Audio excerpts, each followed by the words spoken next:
தண்ணி எடுத்துக்கங்க.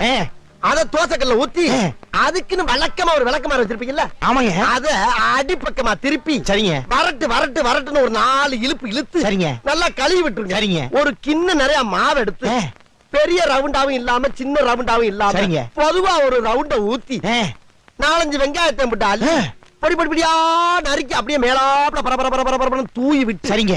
ஒரு நீளமான கேரட் எடுத்து அதையும் பொடியா நறுக்கி சரிங்க. அப்படியே மேலாப்ல பரபரப்பா தூவி விட்டு சரிங்க. ஒரு 16 கரண்டி நெய் எடுத்து சரிங்க. அதுல 6 கரண்டி நெய்ய உள் சைடு அப்படியே லேசா விளாவி விட்டு சரிங்க. 10 கரண்டி நெய்ய தோசைக்கு வெளி சைடு அப்படியே மேலாப்ல விளாவி விட்டு சரிங்க. இட்லி பொடி இருக்கு பாத்தீங்களா? அத அப்படியே அள்ளி மலை சாரல் மாதிரி அதை மேலாப்ல பரபரன்னு அப்படியே பேய விட்டு சரிங்க. பொத்துனாப்ல அப்படி ஒரு பரட்டு இப்படி ஒரு பரட்டு அப்படி பரட்டி விட்டு அப்படியே ரெட்டி கலர்ல முருக விட்டு அழகா